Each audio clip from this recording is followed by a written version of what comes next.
We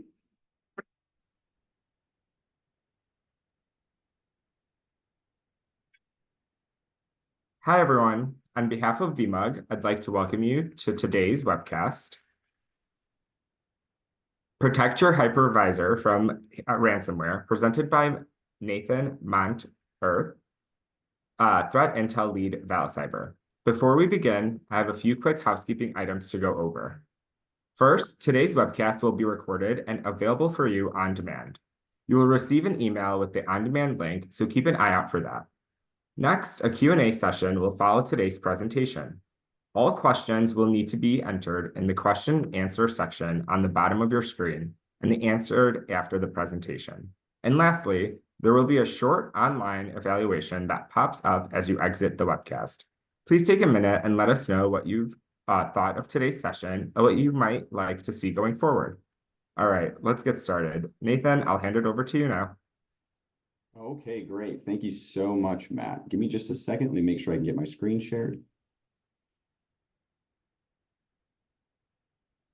Let's see.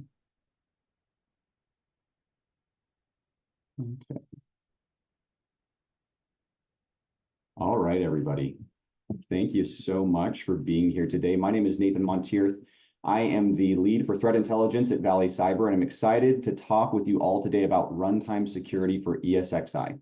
So I'll talk a little bit about some of the threats that are facing ESXi and other hypervisors, why they're significant, and then about the first ever runtime security product for ESXi, ZeroLock for hypervisors. So before working at Vali Cyber, I was involved in offensive cyber operations with the DoD. It was a lot of fun. I had a great time. It was a very fast-paced environment, but eventually I left that work to devote my time to Vali's original mission, which was securing Linux. In my early career, I saw just how vital it was to do and how little was being done to protect both Linux and hypervisors. They seemed like they were pretty insecure at a very fundamental level, just partly because no one was really paying any attention to them.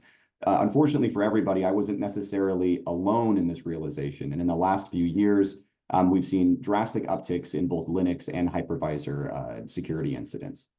They've just historically not had all that attention placed on them and not super robust security. What we're doing is filling in a gap that exists in an underprotected area.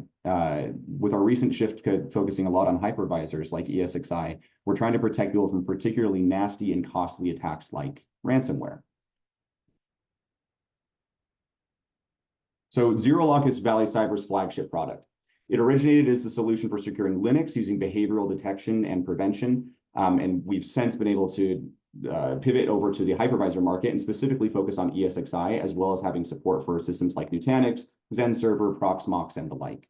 We realized it would only take a little bit of modification and we could apply the same behavioral models that we had for Linux to the entire world of hypervisors. So we made the changes that we needed to make that happen. And now we're proud to be able to supply the first ever runtime security solution for ESXi and for other hypervisors. I'm happy to be talking about it today, and it's compatible, like I said, with this very, very wide range of hypervisors. So then the question really might be, why hypervisors? Why this shift? Why focus there? And specifically, why ESXi? Well, I think that the numbers honestly just kind of speak for themselves here. ESXi is the most commonly used hypervisor by far. With the things that we're looking at here on this slide, I probably won't talk too much directly to each one of them because I know that you all can read the slide.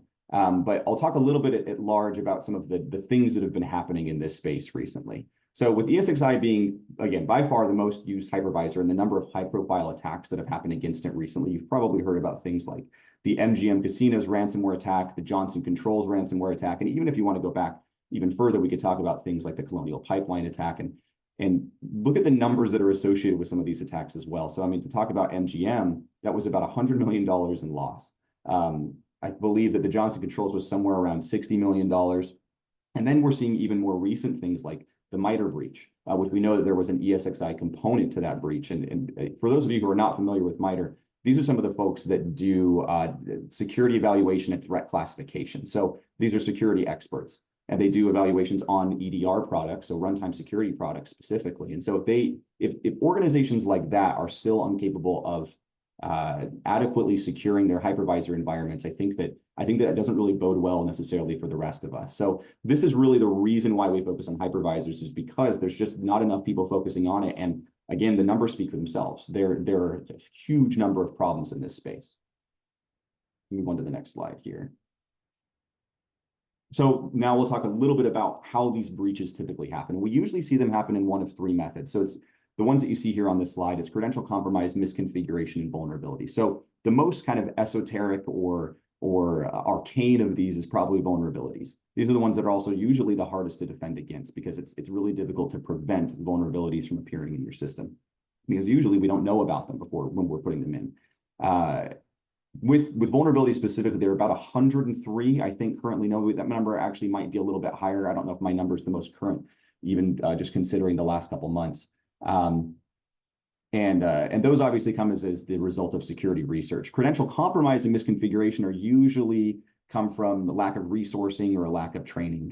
Until now, because there was no runtime security solution for ESXi, we really didn't have anything but manual remediation to deal with all of these, which meant either that you were configuring something like secure boot on ESXi, or you were restoring for a backup post-incident, which both of them have their flaws. I'll talk about secure boot right now, and then I want to jump into a little bit of an example with backups and why they're kind of a little bit of a struggle in ESXi and hypervisor environments. So secure boot is great, but it really only applies at boot time. Once things are running, or if the attacker has somehow not done anything at boot time, they've got a different attack method, then secure boot really isn't going to do much for you.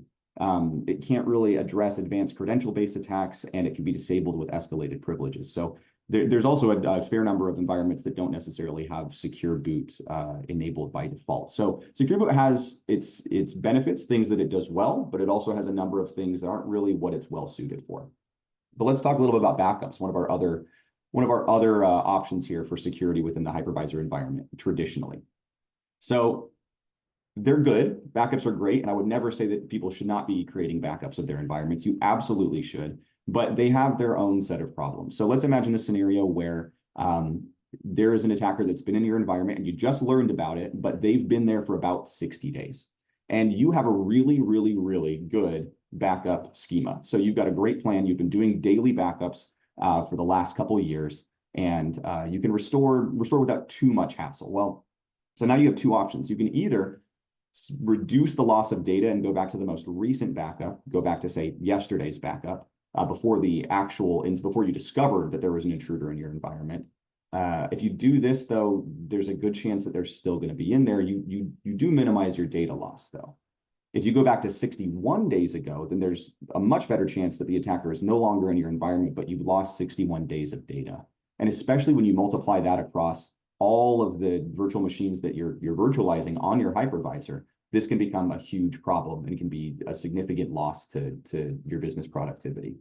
So really, at the end of the day, the traditional options that we have for securing hypervisors are not great. We have manual remediation, we've got secure boot, and we've got backups. And outside of that, particularly in the runtime space, really just not a lot that we can do. Now, luckily, obviously, I'm going to present something that's just slightly different here and something a little bit new. And now let's talk about ZeroLock. So ZeroLock provides defense in depth for ESXi, and we have a multi-layered approach to how we do this. So first, we protect the environment from known attacks through things like lockdown rules and application allowlisting and SSH MFA. In the case of a zero-day attack, ZeroLock leverages AI behavioral detection and automated file rollback so that you can have that real-time protection and have very, very minimal impact even in the event of an incident. We think that this is a much, much better solution than relying on backups alone. Because the last thing that any of us need is another tool to manage, ZeroLock is built on an API-based architecture for streamlined SIM and SOAR management. And in most cases, it can really be applied with one line. I've deployed ZeroLock on a vast array of different machines that we support. And I can definitely vouch for the idea that this is not an overhead and admin intensive tool to use. You really don't have to worry about compatibility issues for deployment on ESXi either. We do have a signed VIB with VMware, so that's really something that makes it super easy for the users that we've seen deploy on ESXi so far. So we talked a lot about this. We've talked about what ZeroLock is, maybe why we need it. but I'm sure that what everyone here today is probably going to want to see is there's want to see this thing in action. So we're going to go ahead and do a little bit of a deeper dive and jump into the demo portion of this. So as we do this, I will actually note this as well. As we do this, we're going to be kind of referencing this this onion, and I probably should have said a little bit more about this up front, so I'll talk about it now. So I talked about the multi-layered approach, SSH multi-factor authentication, application Allowlisting, lockdown rules. We're going to do a display of each one of those. And lockdown rules sometimes we refer to also as virtual patching. And in the demo today, I'm going to talk specifically about how we can use lockdown rules as virtual patches. And then one of the last things that we're going to see, I'm going to move through each one of these things. And one of the last things that we'll see is that AI behavioral detection model come into play and watch it do some automated remediation in the environment that we're protecting as well.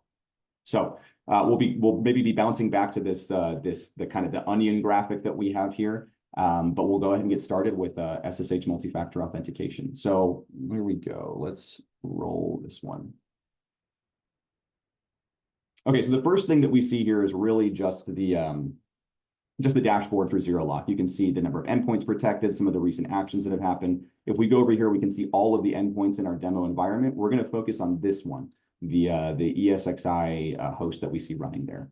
This is also the web UI interface for that particular ESXi host. And now let's just see what happens if we try and SSH into the ESXi machine. So this won't look too abnormal. We provided a password, but then as soon as that authentication happens, we get queried for our ZeroLock username and then from a code from our authenticator app. Now we have this set up ahead of time. We have the authenticator. We know we have the user. We are a real user. So we're able to provide that multi-factor authentication and log into the ESXi server. But an attacker that did not have access to the time-based code associated with that ZeroLock user would be stopped right here. Now, we talked about credential compromise being one of the major ingress vectors, one of the major attack vectors that we see in ESXi, and that's true. And this really stops something like 60 to 70% of attacks dead in their tracks by doing something as simple as implementing SSH multi-factor authentication. So this is something that we do on ESXi. It's also something that we do on Linux. But let's just say that an attacker was able to push through that and move on to have actual access, authenticated access on this machine. So the next thing we're going to look at is, let's see if we can move over to Application Allowlisting. So this capability, let me get there we go. Let me get this rolling for us really quick. This capability, we're going to go ahead and say, hey, we already have that SSH session here. I'm going to go ahead and download a ransomware binary, Defray777, which is a real world ransomware sample. I'm going to try and execute it. Now you'll see that in that slide that we just looked at, and actually I will back up for us right here, that we were immediately booted. So ZeroLock was able to recognize that we were downloading a foreign executable that was not on the application allow list. And as soon as we tried to execute it, it said, hey, I'm not going to allow that. So let's watch what happens next and kind of the post-incident response here. So we can jump over to our alerts page, and we can see that there is a alert that already says it's been killed, it was blocked, and we can even see all of the files that were affected, including the Defray777 binary that was downloaded down at the bottom. Additionally, we see really, really great forensic information in terms of the process tree that ZeroLock generated when it stopped that. So we can see everything from the BusyBox shell that we were in through the SSH process to another BusyBox shell, and then all the way through to this Defray777 actual executable. And when we're there, we can see the hash of that executable as well as any arguments that were passed to the binary as we attempted to do that execution. So for most environments that are running hypervisors really of any kind, and ESXi is truly no different in this particular regard, we're not really expecting to see a lot of foreign binaries be downloaded, right? And now, obviously, we can make rules and change the configurations of ZeroLock that if there are custom binaries that need to be loaded onto a hypervisor, we can absolutely let those run and let those be on that approved allow list. But for all other binaries that are not on that allow list, we have this program filter that jumps in and prevents them from being able to execute. So from there, we're going to go ahead and jump into lockdown rules and virtual patching. This one's kind of an interesting one. I'm going to go ahead and we're going to roll the video here really quick. Yeah. So let's talk about lockdown rules. Okay, so the first thing I want to note is that we've started the virtual machines that are running in this particular environment. So we have our ESXi host. It's running Frodo, Gimli, and Gandalf for our 3 VMs. And then I'm going to go ahead and I'm going to take that SSH session that I have, and I'm going to just going to try and list off the VMs that we're currently running. We can see them there: Gimli, Frodo, and Gandalf. They're all there. Now, what happens? I'm going to pause this right here really quick. What happens when I try and power one of them off? Particularly in this instance, we've targeted Gandalf. We used his VMX cartel ID, and we tried to run a power off command. And as soon as we did that again, our SSH session was booted. Now let's watch the rest of this, this fallout here. So if I jump over to our alerts page, then we see program execution rule, and it specifically was trying to jump in front of a shutdown VM from the command line. And it triggered on this particular command. Now, what's really cool about lockdown rules is they can get in front of any command. So if there's any behavior, and we do have a recommended set of rules that we distribute with ZeroLock that we think provides a pretty robust set of rules for most ESXi environments, but these are all entirely configurable. So that means that if there's any particular process, any particular program that you don't want to have executing in your environment, or there's a particular way that you don't want it executing in your environment, we can create lockdown rules for that and add them to the security profile of ZeroLock. In this one, just like in the last one, we see that we get a lot of that same great forensic information so that when something does happen or when an alert does trigger, we have a lot of awesome ways to figure out how it happened. How did they get in? What was it that led to this? And how can we create even more robust protections in the future based on how we caught them? All right, so moving on to the next one, let's talk a little bit about virtual patching. So I'm going to go ahead and hit play on this one really quick too. Okay, so many of you, if you're ESXi wizards, have probably heard of SLPD. And you're probably familiar with the fact that there are several CVEs, so critical vulnerabilities, that are associated with SLPD. So what we're doing here is we're saying that we have access to the environment where this ESXi host is running, and we're running a publicly held. So this is something that any attacker, anyone with any level of experience can go and they can download that POC code that we were just running and run it against a vulnerable ESXi host.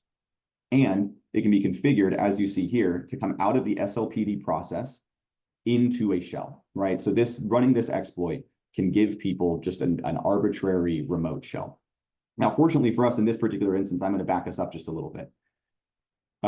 There was this vulnerability that was released, and there was this public exploit, right? We found a vulnerability in SLPD, and there was a public exploit that anybody can go and download that was provided. There was a time between those two, or after those two things happened, and a patch being provided where these systems were going completely unprotected. Now, that is a bad day. It's a bad day for everybody. There are similar things that happened with other high-profile hacks, like, for instance, Log4Shell that happened a few years ago, or any other large hack that you can think of that happened in the last couple of years. Unfortunately, patching takes time. And then once patches are available, sometimes it takes time to push those patches out to all of the vulnerable machines, if you even know where all of them are. What we provide with lockdown rules is an ability to provide virtual patches. So you can see here that the ESXi SLPD lockdown rule that triggered this particular alert jumps in front of that SLPD process trying to spawn a shell. So as soon as it notices that happened, even if it doesn't understand the vulnerability or the exploit perfectly, it knows that a shell tried to come out of the SLPD process and prevented that kind of malicious behavior, because that's really just not behavior that we should be seeing on an ESXi host. Though, unfortunately, there are too many vulnerabilities that do allow it. So that's a great example of how we can do virtual patching, though that can apply, obviously, to any number of other vulnerabilities that currently have gone unpatched. So we'll move on now into what is, I think, one of the most interesting parts of this demo, which is our AI behavioral detection and remediation. So I'm going to talk through this one as we go. We're going to leverage what's called a living off the land attack, though, just to kind of preface this part of the demo before we get too deep into it. So living off the land attacks, unlike the attack that we saw earlier where I downloaded the Defray 777 binary, I brought in my own malware. I downloaded that malware to the ESXi host. In this particular one, if I'm trying to circumnavigate, say, that application Allowlisting, I'm going to use binaries. I'm going to use programs that are already resident on the machine that I'm attacking. In this particular instance, we're going to be using the OpenSSL binary. OpenSSL is a really, really common utility. It's something that we see on a vast number of machines today. And unfortunately, because it is an encryption binary, it can be used for malicious purposes, particularly in the realm of ransomware. So without me talking about it more, let's jump into the demo, and I'll kind of talk through things as they happen. So here we see the actual, quote unquote, ransomware that we're running on its own. All it's using is a searching gret command, xargs, open SSL and remove RM. That's all that it's using the entire time. So we can see the open SSL command here that's being passed all of the files in the volumes data store Gandalf. So all of the files that are associated with the Gandalf virtual machine that we saw earlier. Okay, now we saw as that executed, it took it a second just to get everything done. It was running that grep command first, but then we saw our connection closed. Now I will back up really quick just to show this. We see that that's a ransomware alert specifically. So this is because that's the AI behavioral detection engine that triggered this particular alert. It didn't care that it was the OpenSSL binary. It knew that it was watching something do what ransomware does on this ESXi host, regardless of the fact that it was OpenSSL or Defray 777 or XYZ other ransomware binary that could have run this. It could be a bash shell, it could be whatever. It knows that it watched it do what ransomware does, and that was bad. It knew that that was malicious. So if we click into that, we're going to see a couple of the files, including Gandalf's VMDK files that we see down there at the bottom that were affected. Now you'll notice that those were, some of them were modified, some of them were created, and that the status is pending over on the right-hand side of the screen. Now, if we keep jumping through here, we can see again, we can see everything here. So we can not only see the OpenSSL command, but we can see the BusyBox shell as well as the grep command that we use for the searching. We can see all of it, all of that information. Now, if we try and power on Gandalf, unfortunately, it can't find the VMDK file right now because it's been encrypted, right? And we've left this in a non-auto remediate state just so that we can come here and click this remediate button in the demo, which we're going to do here in just a second. Oh, actually, we just did, sorry. And we can now see that all of those files have been either removed or restored. So now we can go back over. And unfortunately, because of the way that ESXi is right now, we're going to have to unregister Gandalf first. So we're going to unregister him. And then we will go ahead and re-register him and try and power on.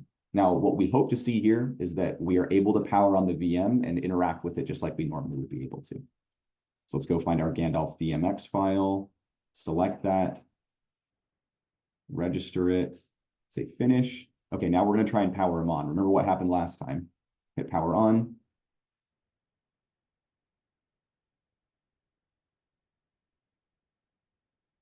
And this time, so our video will only go to this point. We're really only going to see just the beginnings of the boot process. But we do see the beginnings of the boot process. We don't see the errors that we saw last time. The VMDK file was restored, and we're now able to boot into the Gandalf VM again.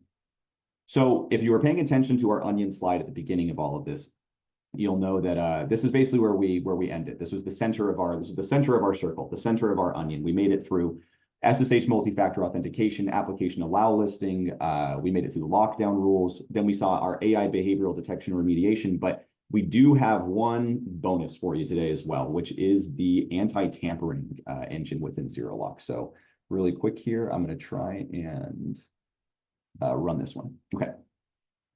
So all this is going to do is it's going to monitor all of ZeroLock's resident processes and files. So we just found out, hey, ZeroLock is 265.492. That's the process. Let's try and kill it.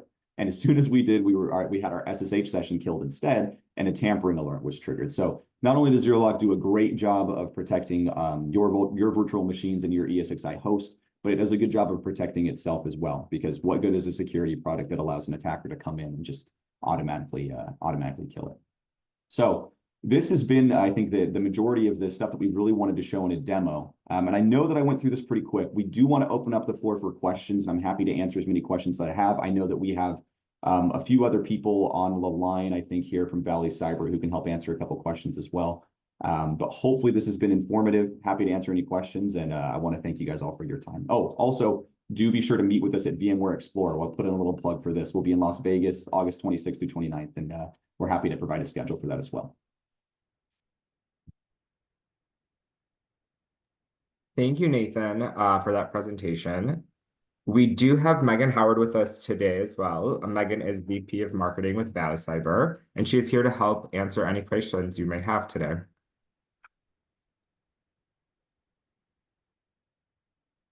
Hey guys, so I think we have a couple of questions in the Q&A right now. One is, can you talk about pricing? We try to keep it easy. We start at $100 per core and then give discounts from there based on how much you've got. So we try to keep it really straightforward and simple. and happy to discuss it more based on your individual environment. We can talk a little bit. I see that there's another question, Megan. I'm sure you're seeing the one from Mike Lemming. So if I understand correctly what your question is, you're talking about the hypervisor solutions that are provided natively by GCP and Azure. So we'd have to look into the specifics on those. Typically, though, from the cloud provider hypervisors themselves, we do not yet support those, but we would support hypervisors that you had running within those environments if that were the case. The big delineator here is usually anything that's KVM based. So that's usually the big thing there.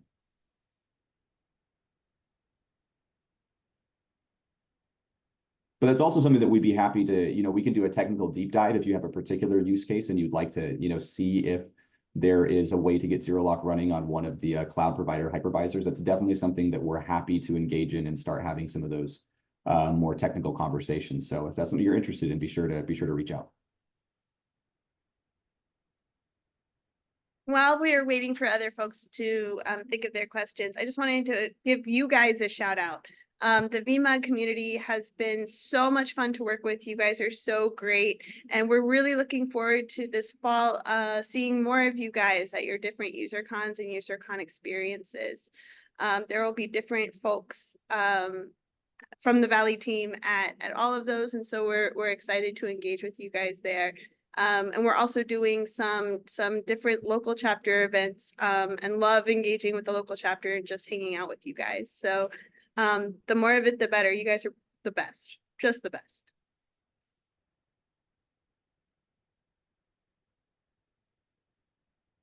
So we just got another question. Is $100 per core per year?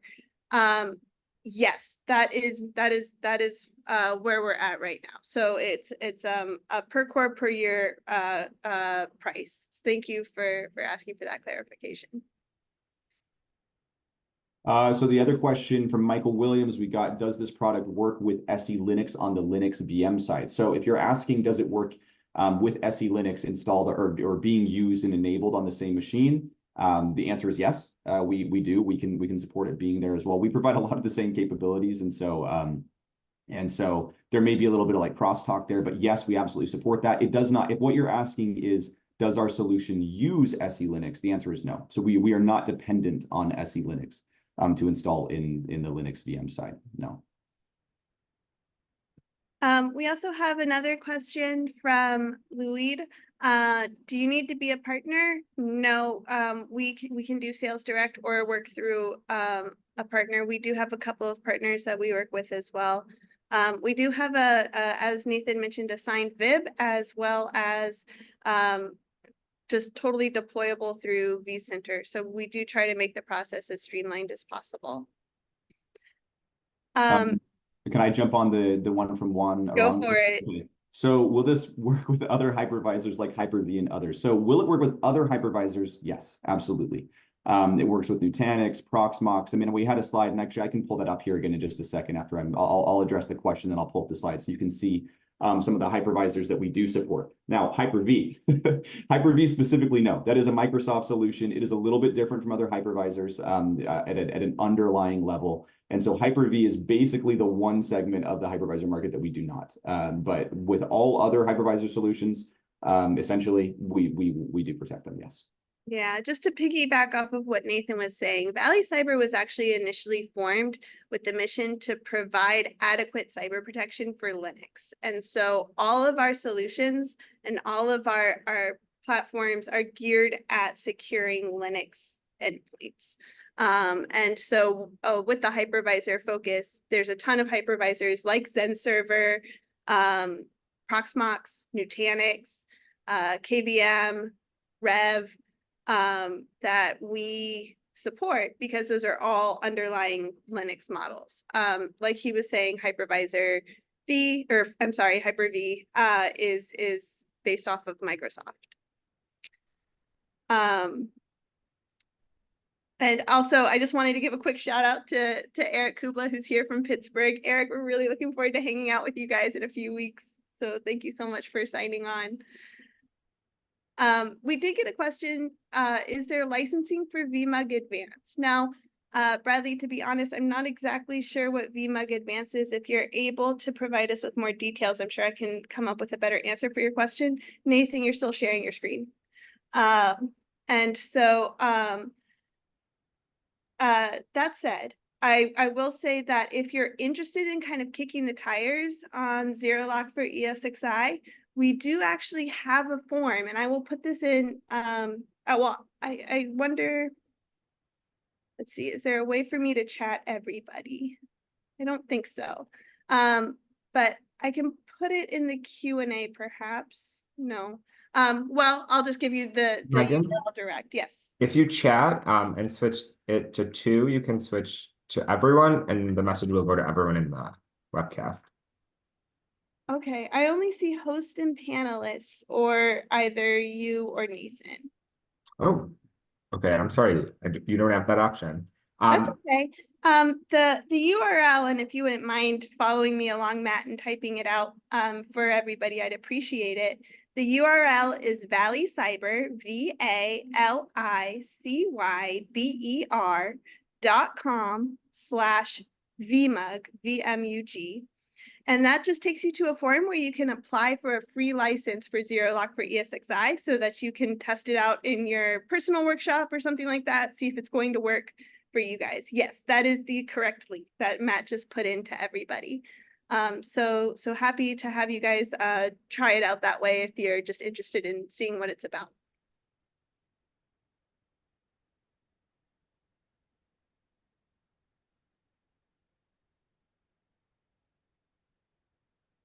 Because with VMUG Advanced, we get access to VMware's products such as vCenter. Oh, got it. Okay. Yeah. So this would be a separate platform that you would purchase in addition to your VMware products. But we do have the signed VIB and everything in place so that you don't have to worry about any issues with support with your VMware products if you decide to also use ZeroLock.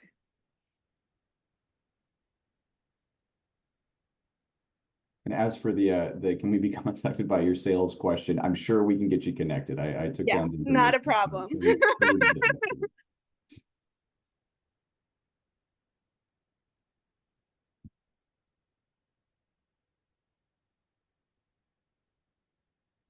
If there aren't any other questions, we'll give it just another second. We can always vamp on Lord of the Rings, because this is, the big side topic that always happens at Vali Cyber while we're talking by the water cooler.